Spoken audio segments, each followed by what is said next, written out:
Good morning. 8:20 in the morning. I never got to leave Cincinnati. So, yeah.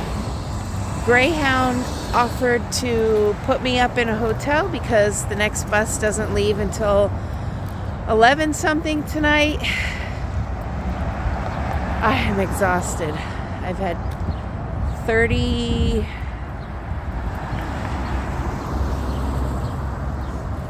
hours, I think, so far on this trip. 2 nights on the bus and no sleep. The night before I left, I didn't sleep because I was like anxious about last minute details of the trip. My poor cat is frantic at this point. She's not going to the bathroom because, well, she had a couple accidents in her carrier because every time I take her out anywhere, the noise of the buses and everything and the people, she's too terrified to even go. So I'm like, then when the Atlanta bus got there 3 hours late, it cost us the 11 o'clock bus last night out of Cincinnati, so they only have one departing bus a day. And when they called me an Uber driver and took me over to one of the hotels, but it's in Kentucky. So I'm actually in Kentucky right now. Here's a shot of, there's a Radisson and other hotels and things, and they are advertising like crazy beer and cigarettes here, I guess because Kentucky sells it cheaper than Ohio, so everybody drives over here to get it. But anyways, so I get to the hotel and I'm like, I tell them my name and they're like, oh, we didn't realize you had a pet with you. And I said, well, she's not my pet. She is my emotional support therapy animal.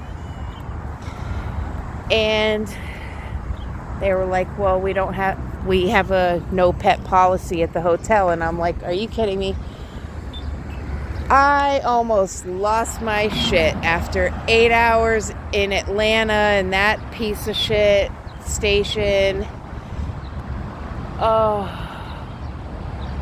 all of this, sitting around on concrete and hard, cold floors, and my legs are swollen, and I'm just like so done. Like, why didn't I fly? I would have been there.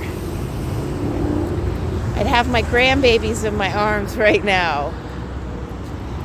So I've been reaching out to Greyhound. You're pretty much calling Timbuktu whenever you call their customer service number. You can't ever get a local office or anything like that. So they have no clue. I'm trying to explain. Then they're giving me a response in broken English that I can barely understand. Meanwhile, mind you, I'm stuck out here in Kentucky.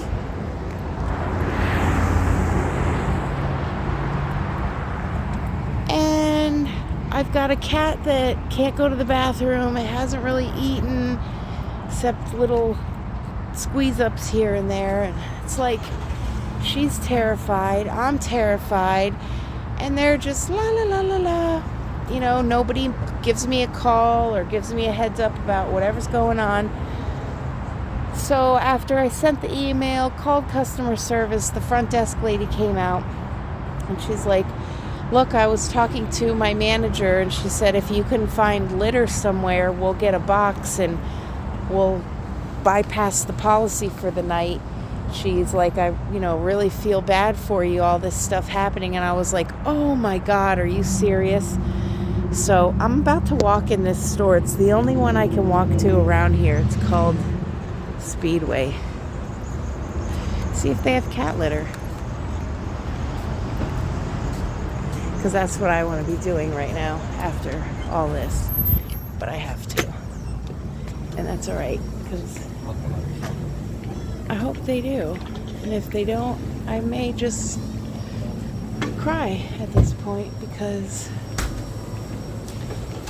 I don't really think there will be much left. Oh, I see cat stuff. Yeah, buddy. Cat litter. Yes, thanks, Speedway. Well, I got what I needed. So, I'm not letting these obstacles get me down like they may have in the past, and I would have just been totally defeated and like, oh, FML, blah, blah, blah, blah. But I don't anymore. I kind of just roll with it, and then it's like, well, if something happens, something will work out one way or another. Might not be, the way I ideally want it or anything, but it will work out.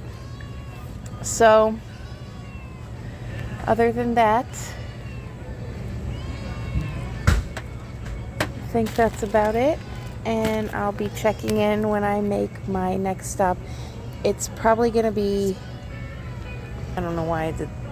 I'm probably going to be a little too exhausted. I would like to walk around and get some video of, around town here. But at the same time, I'm like beyond pooped. I'm spent. That's the only word I could even come up with. All right, love ya.